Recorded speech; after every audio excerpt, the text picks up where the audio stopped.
자 이웃이라는 제목으로 오늘 본문 말씀을 통해서 은혜 받고자 합니다. 오늘 본문의 말씀의 배경은 우리가 읽은 대로 거기 25절에 한 율법사가 예수님을 시험하려고 내가 무엇을 하여야 영생을 얻으리까? 라는 이제 질문을 하게 됩니다. 예수님을 시험하기 위해서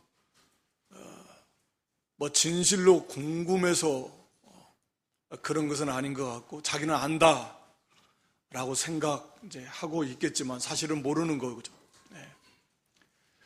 그래서 그런 악한 의도로 예수님을 시험할 의도로 이제 물어봤지만 사실은 인류에게 있어서 가장 차원 높고 가장 중요한 그런 핵심적인 질문이 바로 율법사의 질문이죠. 우리가 어떻게 하면, 본인은 내가 무엇을 하여 영생을 얻으리까 이렇게 물어봤지만 이 영생이라는 거, 우리가 어떻게 하면 영생을 얻을 수 있을까라고 하는 거죠. 우리가 전도서 3장 11절 말씀에 보면 하나님께서 전도서 3장 11절에 우리 사람의 마음, 우리 사람에게 영원, 이 영혼을 사모하는 마음을 주셨어요. 그래서 이 모든 인생은 속에 영원히 살고 싶어하는 그런 이제 일종의 본능이겠죠. 하나님께서 그런 마음을 주셨으니까. 그래서 우리가 듣고 어느 정도 아는 대로 그렇게 누구 진시황인가 이런 사람은 영생하기 위해서 그런 불로초를 얼마나 그게 간절했으면 그런 약초가 불로초가 있을 거라 그런 나름대로의 좀 허황되지만 꿈을 가지고 그걸 찾아보내려고 했겠습니까? 또 오늘날 과학이 발달한 요즘에는 나중에 지금 기술로는 안 되지만 언젠가 나중에 계속 과학이 발달하고 나면 그때 이제 냉동 상태에서 풀어놔서 또 살 수 있을 것이라는 기대감을 가지고 하여튼 모든 힘을 다 겨워서 결국은 뭐예요? 어떻게 하면 좀 더 오래 영원히 살 수 있을까? 그러니까 영생에 대한 그런 본능들이 다 있는 것입니다. 그런데 오늘날의 우리가 삶을 보면 그래도 영원한 삶, 어떻게 하면 영생이라는 게 과연 있나? 우리가 어떻게 하면 영생을 얻을 수 있을까?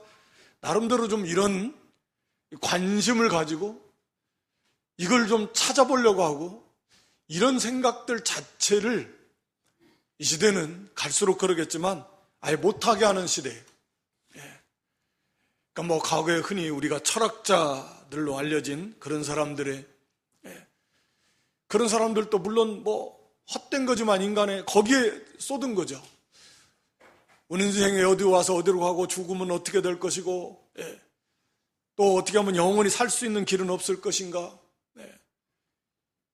이런 것들을 연구하고 노력하고 사모하고 적어도 영생에 관한 관심, 그저 육신의 눈에 보이는 돈 하다가 그렇게 그냥 세상 쾌락, 돈에 미쳐가지고 살다가 그냥 죽어가는 현 시대가 아니라 그래도 최소한 적어도 영생이 과연 있나? 어떻게 하면 우리가 영생을 얻을 수 있나?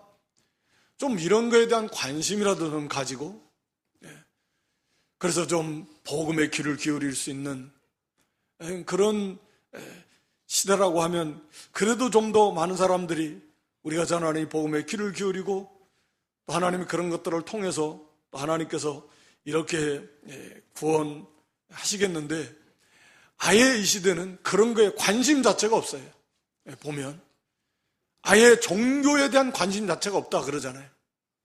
기독교뿐만이 아니라 종교는 무슨 종교에 대해서 관심 자체가 그러면서 오직 그저 그냥 육신과 세상에 속한 그거 붙잡으려고 거기에 그러니까 미쳐서 돌아가는 거죠. 귀신 들린 사람처럼.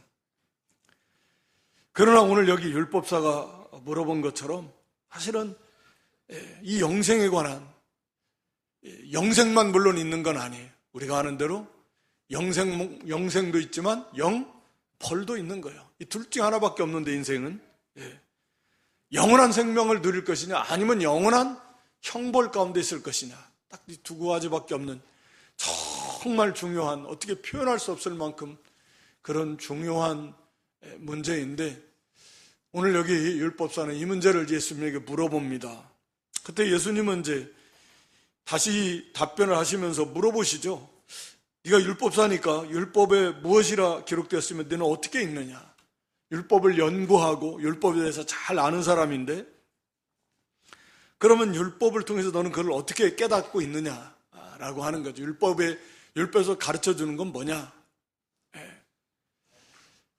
그런데 이 율법사가 네 마음을 다하여, 다음에 목숨을 다하고 힘을 다하고 뜻을 다하여 주 너의 하나님을 사랑하고 또한 내 이웃을 내 몸과 같이 사랑하라 하였나이다. 율법의 핵심이죠. 하나님을 사랑하라. 그것도 마음을 다하고 목숨을 다하고 뜻을 다하고 힘을 다해서, 그러니까 가장 온전히 하나님을 사랑하라는 거예요. 그리고 내 이웃을 내 몸과 같이 사랑하라. 이 율법의 가르침이고, 이걸 행하면 그러면 영생을 얻을 것이다.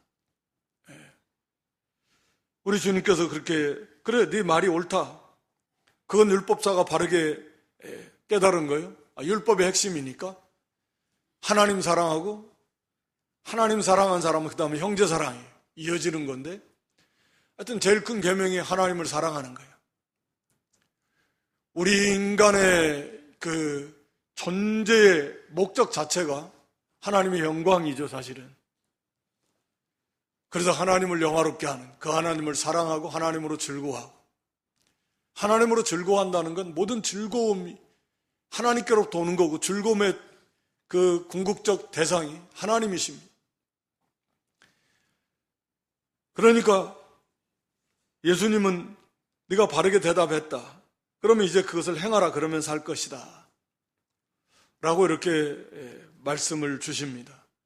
그래, 율법대로, 여기 율법사가 물어보기를 내가 무엇을 행해야 구원을 영생을 얻을 수 있습니까? 그러니까 율법자는 자기가 무엇을 행해서, 사람이 뭘 노력해서 영생을 얻을 수 있다라고 이렇게 생각하고 있잖아요. 그러니까 율법을 다 지켜서 영생을 얻을 수 있다. 그리고 그 율법의 핵심은 하나님 사랑, 형제 사랑이다. 근데 그냥 단순히 사랑하는 게 아니라 마음을 다하고 목숨을 다하고 뜻을 다하고 힘을 다해 사랑해야 된다. 그래, 예수님이 그래, 그러면 그렇게 행하라. 그러면 너가 산다. 영생을 얻을 수 있다. 사실은 불가능하죠. 그렇게 하나님을 사랑할 수 있는 사람은 없잖아요.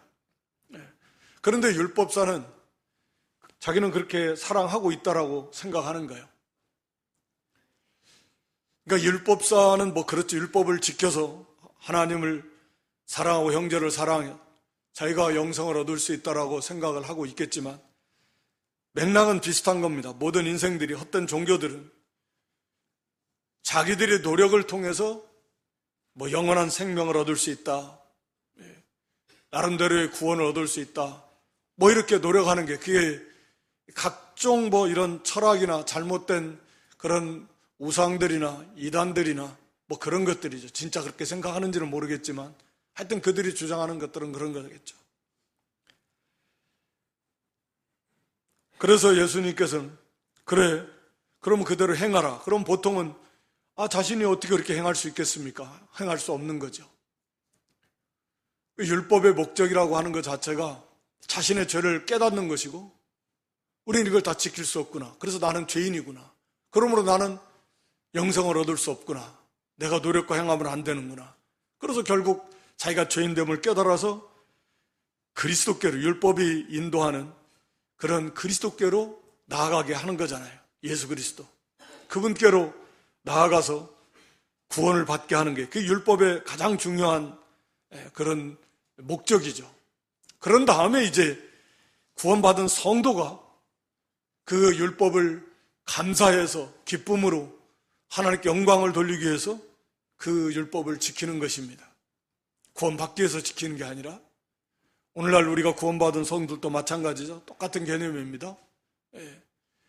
우리 하나님을 사랑하고 이웃을 사랑해서 구원을 받으려고 그렇게 사랑하는 게 아니라 구원의 은혜에 감사하고 하나님의 영광을 나타내고 그 하나님의 뜻을 순종하고, 그러기 위해서 우리가 하나님을 사랑하고 형제를 사랑하는 거예요. 바뀐 거죠.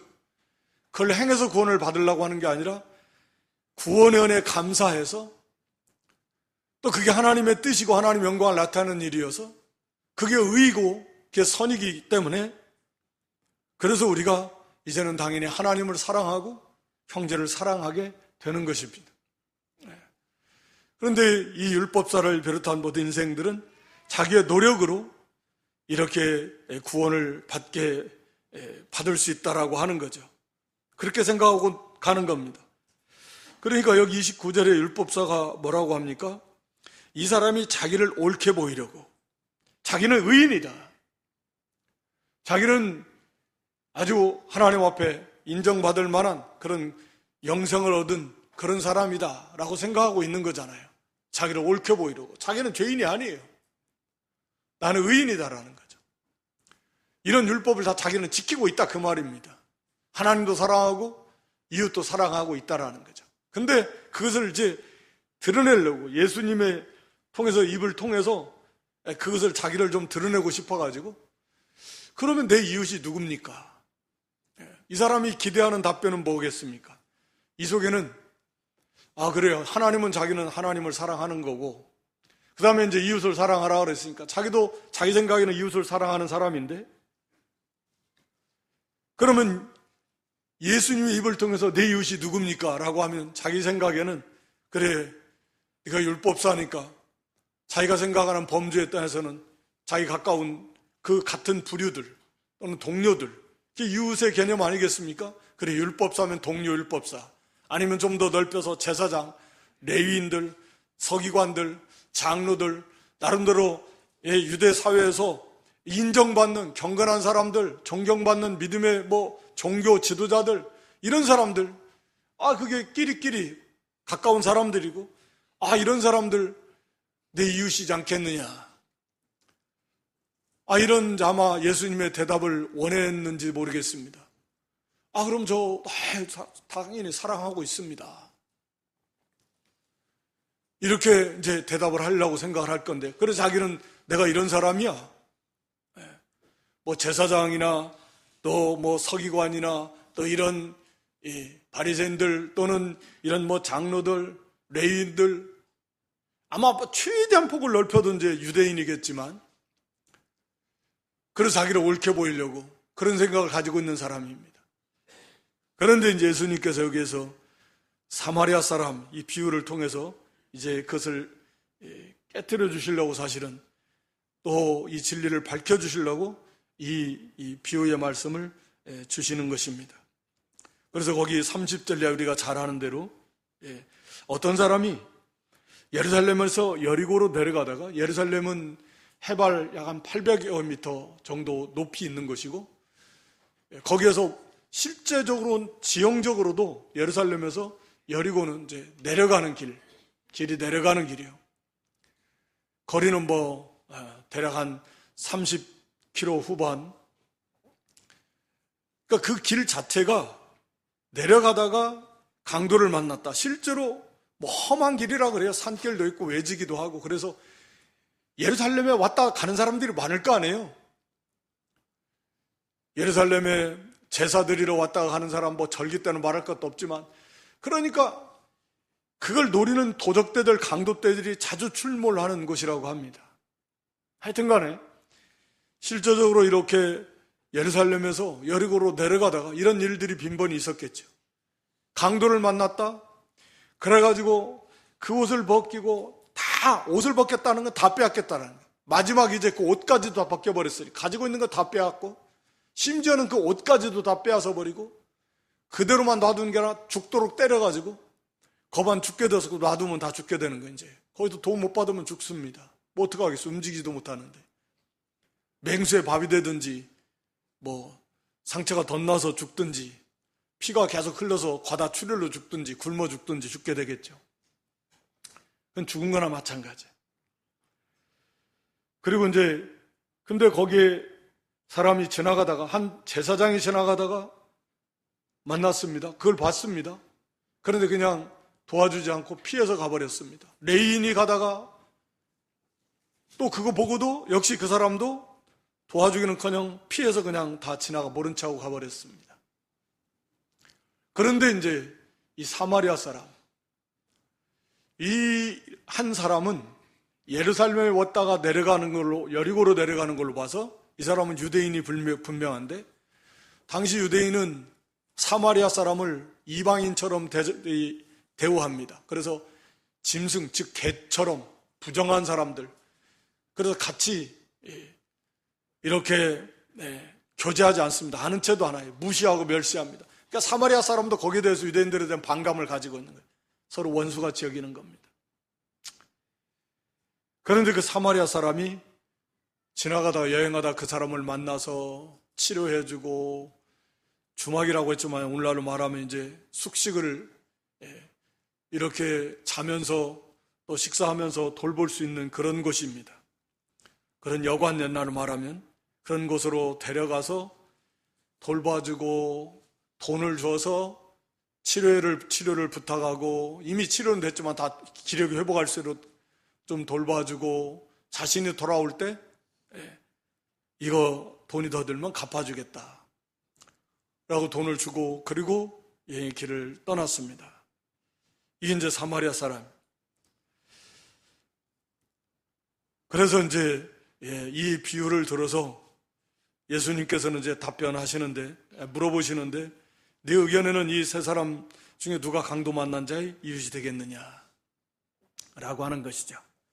당연히 사마리아 사람이겠죠. 이 사람은 사마리아 사람이라고 말하지 않습니다. 은혜를 베푼 사람, 자비를 베푼 사람이다. 왜? 사마리아 사람 자기들이 무시하고 멸시하고 원수처럼 대하니까 그렇게 표현하는 것입니다. 그러면 예수님이 가서 너도 이와 같이 하라. 이 교훈이 우리에게 주시는 그 교훈은 뭔가, 이 비유가 우리가 아는 대로 여기 몇 가지 교훈을 살펴보려고 하는데, 거기 30절에 어떤 사람이 예루살렘에서 여리고로 내려가다가 강도를 만났다. 이게 이제 그 인류의 모습을 여기서 보여주고 있습니다. 예루살렘은 당연히 거기에 성전이 있습니다. 즉 성전은 하나님이 임재하시는 곳입니다. 하나님이 임재하시는 것, 상징하는 곳. 그러니까 예루살렘이라고 하면 그건 하나님이 계시는 곳, 다른 말로 말하면 그런 하나님의 나라, 하나님 임재하는 걸 상징하는 거예요. 새 예루살렘. 그래서 지상의 예루살렘이 아니라 새 예루살렘. 이게 하늘의 교회고 하나님의 나라고 우리가 가서 영원히 살게 될 하나님 나라의 모습이잖아요. 새 예루살렘 성. 그러니까 예루살렘은 그런 것이에요. 하나님이 임재해 계신 곳, 그걸 상징하는 것이죠. 그런데 그 예루살렘에서 여리고성은 우리가 이제 그 여호수아서에 보면 하나님의 저주를 받은 이제 그런 도성이에요. 그러니까 하나님을 떠난 인생, 하나님을 떠나서 세상을 향해서 내려간 그 인생의 비참함. 강도는 당연히 이 사탄 마귀를 상징하는 거겠죠. 우리의 원수 마귀입니다. 처음부터 살인한 자예요. 마귀를 향해서. 그 성경은 그렇게 말합니다. 그러니까 이 사실은 마귀에게 하나님을 떠나서 세상으로 내려가게 된 그 배후에 마귀가 역사한 거죠. 처음 사람 아담부터 시작해가지고. 그 인생이, 하나님을 떠난 인생이, 그래서 세상을 향해 나가는 그런 인생은 이 마귀에게 강도를 만난 자처럼 다 빼앗겨가지고 모든 것 다 빼앗겼습니다. 그리고 이제는 이 죽은 거나 마찬가지예요. 이제 죽지 못해 살다가 이제 결국은 죽게 될 겁니다. 이 강도 만난 자 사람의 이 모습처럼 다 빼앗겼어요. 좋은 거 다 빼앗겼어요. 참된 행복이 무엇인지, 참된 사랑이 무엇인지, 생명이 무엇인지 하나님을 떠난 인생이 그렇잖아요. 참 평안, 참 자유, 참 기쁨이, 참 생명에 속한 것이 무엇인지 모르고 살아요. 그저 육신에 속한 것, 그런 기쁨, 죄악의 낙, 하나님을 떠난 인생이 누리는 것은 죄악의 낙밖에 없어요. 그래서 그것은 갈증만 일으켜요. 참된 기쁨이 아니라 좀 있으면 금방 목말라요. 그래서 더 강력하고 더 크고 더 그런 큰 자극, 더 큰 것을 원해요. 그 죄악의 낙의 특징은 그런 겁니다. 거기에 만족하지 않습니다. 거기에 참된 자유, 평강, 기쁨도 없습니다. 언제나 곤고해요. 일시적인 거죠. 그래서 더 큰 자극이 필요하고 더 큰 것이 필요하고 계속해서 가게 되는 거예요. 더 곤고해져요. 더 공허해집니다. 그러니까 참 좋은 거, 하나님을 떠났기 때문에 그런 걸 다 빼앗겼습니다. 그래서 이 강도 만난 사람처럼 고통 가운데서 죽음을 두려워, 이대로 있으면 결국 죽음의 두려움 속에서, 죽음이 시시각각 다가온 모든 인생이 그렇잖아요. 죽음의 두려움을 벗어날 수가 없어요. 영생에 대한, 아무리 영생하고 싶어도 그런 두려움 속에서, 그 고통 속에서 그렇게 살아가는 것입니다. 그래서 여기에 이 강도 만난 자를 구원할 수 있는 사람은 누군가? 이 제사장 레인이나 이런 사람들은 이 사람은 구원 못한다라는 거죠. 구원해 줄 수 없다라는 거죠. 이것이 나타내는 바는 그러잖아요.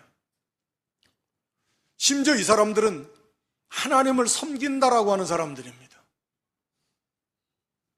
그런데 물론 이 사람들은 진정으로 하나님을 섬기는 사람들은 아니에요. 껍데기만 가지고 섬기는 사람, 의식, 율법주의자들이에요. 율법을 지켜서 구원받는다. 그러니까 이런 사람들, 이런 의식적 생명 없는 그런 종교는 구원 못 주는 거죠, 당연히. 하물며 하나님이 아닌 헛된 것들을 섬기는 그 우상은 말할 필요도 없는 것이고, 철학, 각종 철학도 말할 필요도 없는 것이고, 하나님을 섬긴다라고 하면서도 유대교처럼 생명 없는 그런 껍데기만 가진 교회라고 하는 간판을 가졌어도 이단이 얼마나 많습니까? 그러니까 이단이겠지. 교회라는 간판 안 가지면 다 알 건데, 거기는 어떠한 구원도 없다라고 하는 것을 말씀하고 있는 거죠. 이 말씀은 우리가 구원받은 성도라도 하나님이 멀어지면 멀어질수록 우리가 잘 아는 대로 이렇게 비참해지게 된다. 내려가는 생활을 하면, 그러니까 하나님을 향해서 가까이 나아가는 시온성, 시온, 예루살렘이잖아요. 하나님이 계신 곳이잖아요. 그래서 우리가 영적 시온성이다 이렇게 표현을 하지만, 하나님을 향해서 가까이 나아가면 영적으로 올라가는 생활, 하나님을 가까이 하는 생활, 하면 할수록 생명이 더 풍성해진, 그 안에서 누리는 그런 영의 자유, 감사, 기쁨이 더 평강이 넘치겠지만, 반대로 하나님이 멀어진다. 예루살렘에서부터 세상으로 자꾸 내려가고 하면, 그런 사람 자꾸 빼앗기고 구원은 받았겠지만 진정으로 믿었다라고 하면 다 빼앗겨가지고 곤고해지게 된다라는 거예요. 원리는 동일하다. 그러니까 여기서 예수님께서 말씀하시는 것은, 이건 구원에 관한, 지금 영생에 관한 그런 문답 속에서 주시는 말씀입니다. 그래서 참으로 예수님을 만나지 못한 인생들, 하나님을 떠난 인생들인데, 그런 인생들의 모습은 이와 같이 강도 만난 마귀에게 다 빼앗겨가지고 죽지 못해 살다가, 고통 가운데 살다가, 죽음의 공포 속에 살다가 결국은 영원한 죽음 속으로 가버리는 그런 비참한 인생들이다. 거기에는 다른 어떤 것도 참된 이 사람을 도울 수 있는 이웃은 없다. 참된 이웃은 누구인가라고 하는 거잖아요, 결국. 좀 도와주는 거? 그게 참된 이웃은 아니에요. 오늘 여기 사마리아 이 사람은 예수 그리스도를 당연히 상징하는 건데 요한복음 8장 48절에 보면 요한복음 8장 48절에 예수님을 비난하는 사람들이 예수님이 귀신 들렸다라고 이렇게 비난했을 뿐만 아니라 사마리아 사람이다, 이단이다, 예수님을 그렇게 비방했습니다. 그러니까 여기서 이 사마리아 사람, 바로 그들이 유대인들이 멸시하고 비방하는 바로 예수 그리스도를 상징하는 게 분명한데, 그 사마리아 사람, 그 사람이 와서 거기 봅니다. 33절에 어떤 사마리아인은 여행하여는 중 거기 이르러 그를 보고 불쌍히 여겨서, 불쌍히 여겼다. 하나님이 우리를 구원하신 구원의 동기가 뭐냐면 긍휼입니다. 긍휼. 그 사랑이죠. 그래서 하나님이 우리를 불쌍히 여겨주신 거예요. 그래서 그 긍휼은 그냥 마음으로만 긍휼, 불쌍히 여기고 마는 게 아니라 거기에서 그 문제를 해결해 주는 거죠.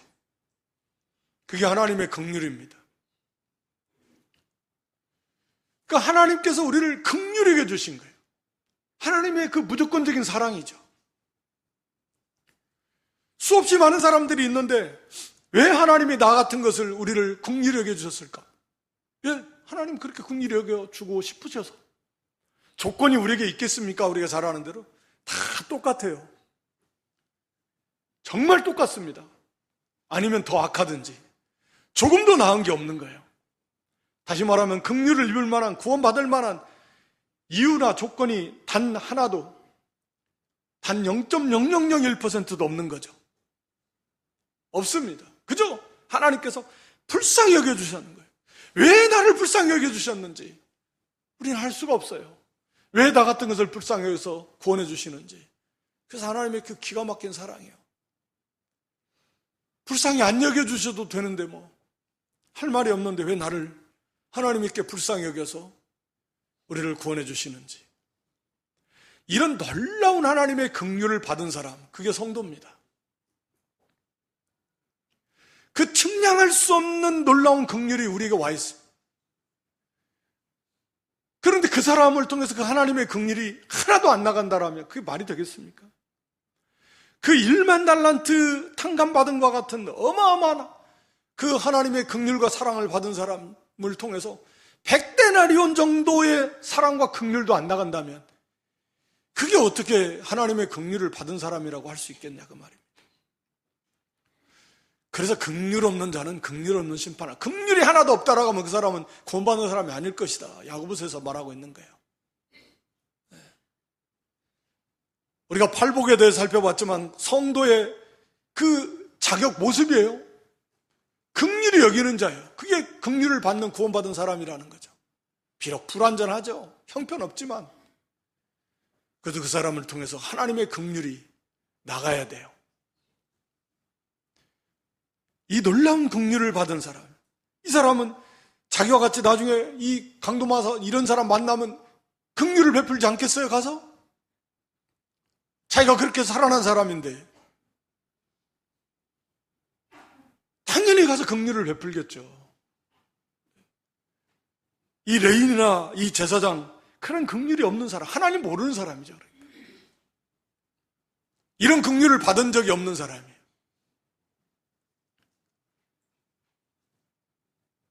그래서 가까이 갔습니다. 불쌍히 여겨서 그냥 아이고 안 됐네. 그리고 가버리면 그건 참된 긍휼이 아니죠. 진짜 긍휼을 여겼으니까 이제 그걸 도와줘야 돼요. 해결해 줘야 됩니다. 자기가 할 수 있는 한에서. 그래서 가까이 갑니다. 거기 34절에 가까이 가요. 우리 예수님이 하늘에 계셔가지고 아이고 안 됐구나 불쌍히 여겨. 그리고 그냥 거기에 계속 앉아 계시면 우리가 무슨 수로 구원을 받아요? 오셔야죠. 하늘의 보좌를 내려놓고 하나님으로서 누리는 모든 영광을 다 포기하고 우리의 성자 하나님께서도 한 번도 감히 겪어보실 수도 없는, 생각조차도 할 수 없는 일이지만 그 창조주 하나님이 사람이 되셔가지고 사람 가운데 사람으로 태어나서 오시는 거예요. 이렇게 가까이 오시는 거예요. 사람이 되시는 거죠. 그 사람과 같이 사도 바울의 그 모습처럼 약한 자는 약한 자처럼 되어지고 그 사람 형편처럼 같이 되어져서 같은 마음을 품어주고 그 마음을 알아주고 어루만져주고 거기서 그 사람을 건져내주고, 이게 진정한 사랑과 긍휼의 모습이죠. 우리 예수님의 모습처럼 가까이 가주는, 마음으로도 몸으로도 함께 해주는 거죠. 그래서 그 살펴보고 알아주고 무엇이 필요한지, 문제가 무엇인지, 어떤 상태에 있는지 겪어봐주고, 우리 예수님은 하늘에 계셔서 그걸 하나님이시니까 다 아시겠지만 겪어보시지는 않잖아요. 사람이 되셔서 그 연약한 인생들이 죄는 없으시지만 겪는 그 어려움 다 겪어보시면서, 우리 예수님은 다 더 많이 완전히 겪어보신, 그 속에서 하나님의 뜻을 다 이루신 거죠. 첫사람 아담은 실패했지만 마지막 아담 되신 예수님은 다 순종해서 의를 완성하신 것입니다. 그렇게 가까이 오시는 거예요. 가까이 하시는 거예요. 그리고 필요한 대로 기름과 포도주를 상체에 부어서 싸매줍니다. 기름은 당시에 물론 치료에 실제적으로 기름을 발라서 이렇게 상처를 치유하는 치유의 용도로도 많이 쓰였으니까, 포도주도 마찬가지죠. 소독하기도 하고, 기름은 통증을 가라앉히기도 하고, 그래서 실제로 기름과 포도주는 이 치료해주는 치료제로도 쓰이는, 물론 이것이 상징하는 바는 아시겠지만 기름은 성령의 역사를 나타내는 거죠. 포도주는 구속의 은혜, 구속의 은혜입니다. 구속의 말씀이겠죠. 그러니까 예수 그리스도의 그 십자가, 그 부활의 구속의 도와 그걸 가지고 역사하시는 성령의 은혜입니다. 이것으로 우리가 구원받잖아요. 복음과 성령으로 이걸 우리에게 쏟아 부어주십니다. 부어줘요. 기름을 붓고 포도주를 붓습니다. ጨ끝끝이 아니라 차고 넘치도록 부어주는 거죠. 그리고 싸매줘요. 치유해주고 회복시켜줍니다. 그래서 포로된 자를 자유케 해줍니다. 눌린 자에게, 눈먼 자를 다시 보게 합니다. 갇힌 자를 풀어줍니다. 안진뱅이를 일으켜줘요. 문둥병자와 같은 것을 낫게 해줍니다. 실제적으로 육신의 그런 질병을 거쳐주시기도 했지만 그의 삶의 모습이 그렇게 돼야 되는 거예요. 마귀에게 짓눌리고 죄에 짓눌리고 종노릇하면서 신음하면서 소경과 같이 아무것도 못 보고 그저 육신에 속한 것만, 땅에 있는 것만 바라보고 문둥병과 같이 썩어 문드러진 그런 부패한 마음을 가지고 그렇게 살아가던 인생이 그리스도를 통해서 치유받고 그 영혼이 살아나고 회복되면서 정결케 되면서 눈이 떠지고 그 문둥병 같은 그런 마음이 정결케 되고 짓눌리던 욕심의 마귀에 죄에 짓눌리던 사람이 자유케 되는, 그리스도 안에서 진리 안에서 그게 치유되고 회복되는 모습이에요. 이제는 일어나서 죄악된 자리에서 일어나서 의의 길을 걸어가는 거죠. 생명길을 걸어가는 거죠. 안진매가 일어나는 거예요. 이렇게 치유되고 회복되는 역사가 있게 되는 것입니다. 실제로 이런 역사가 있습니까? 그리스도로 안에서 치유되고 회복되어서 눈이 떠지고 일어나고 문둥병 같은 우리의 마음이 깨끗하게 되고 염려와 근심과 걱정과 두려움으로부터 자유하고 죄로부터 자유하고 죽음의 두려움으로부터 자유하고 하여튼 우리가 불완전하지만 그런 놀라운 복을 받았어요. 우리가 아직 믿음이 부족해서 진리 안에 거하지 못해서 주님 안에 거하는 삶을 살지 못해서 들어갔다 나왔다 들어갔다 나왔다.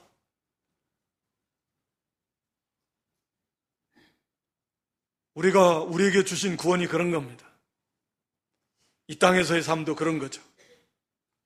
그리고 그 사람을 자기 짐승에 태웠어요. 그리고 자기는 내려서 걸어가요.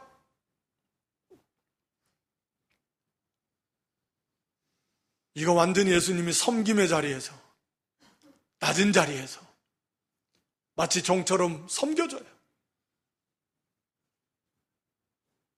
그리고 주막으로, 이 교회를 상징하는 거겠죠, 당연히. 데리고 와서 거기서 양육해주고 고쳐주고 잘 회복시켜서 돌봐주고 거기에 필요한 데나리온 둘을 주는데, 실제적으로 데나리온 둘은 당시에 최소한 2주에서 한 2달가량의 그런 숙박료가 됐다 그래요. 그러니까 넉넉해요. 그 정도면.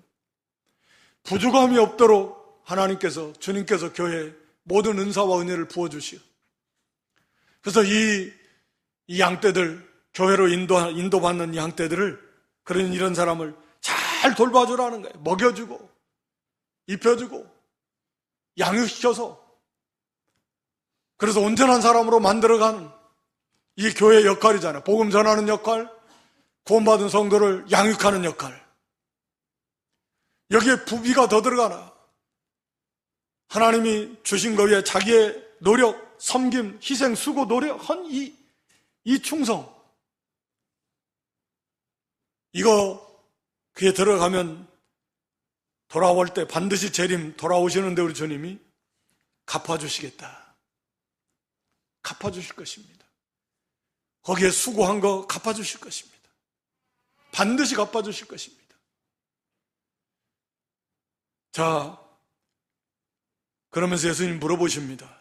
네 의견에는 이 세 사람 중에 누가 강도 만난 자의 이웃이 되겠느냐? 누가 강도 만난 자의 이웃입니까? 네. 처음에 이 율법사는 내 이웃이 누굽니까? 물어봤어요. 내 이웃. 그럼 예수님이, 자, 이 세 사람 중에 누가 너의 이웃이냐? 우리가 일반적으로 생각하면 그렇게 물어보잖아요. 자, 이 세 사람 중에 누가 너의 이웃이냐? 이렇게 물어봐야 될 건데, 처음에 이 사람 율법사의 질문이 누가 내 이웃입니까? 물어봤으니까. 그래, 그럼 자, 이 세 사람 중에 누가 너의 이웃이냐? 아니면 뭐 강도만자까지 해가지고 누가 너의 이웃이냐? 뭐 이렇게 물어볼 수 있겠지만, 예수님은 누가 강도 만난 자의 이웃이냐? 이 말씀을 통해서 바로 너도 네가 먼저 네가 강도 만난 자와 같다라는 것을 가르쳐 주는 것으로 보여져요. 네가 강도 만난 자야. 그래서 너의 이웃이 아니라 강도 만난 자의 이웃이 누구시냐? 먼저 내가 강도 만난 자라는 걸 내가 좀 알아야 된다라는 거죠. 그리고 강도 만난 자의 이웃은 누구인가? 그분이 바로 예수 그리스도다 라고 하는 것을 알라는 거예요. 그리스도 메시아, 그게 이 강도 만난 자의 이웃이다. 그러니까 예수님만이 우리를 구원하실 유일한 메시아 그리스도잖아요. 우리를 구원하실 분이 예수님 말고 누가 있습니까? 그리고 네가 먼저 이런 강도 만난 자인 걸 알아야 된다. 그리고 예수 그리스도를 진실로 영접하고, 그런 다음에 가서 너도 이와 같이 하라. 그 예수님께로 가서 예수님께로 가서 그 예수 그리스도를 영접하고 이제는 예수님을 따라서 이런 자들의, 이 강도 만난 자들 얼마나 득실득실합니까? 이런 자들의 이웃이 되라 라고 하는 주님의 가르침이신 것입니다. 오늘 이 영생에 대해서 구원받은, 교회에 출입하는 사람들 가운데서도 영생에 대해서 그렇게 관심을 많이 안 가질 수도 있습니다. 이 율법사처럼. 그러면서 자기가 구원받은 줄 알고 있는 거예요. 실제로는 구원을 못 받았으면서. 자기가 강도 만난 자이면서 아직도 강도 만난 자인 줄 모르고 있는 경우도 있습니다. 아직 예수 그리스도를 몰라요.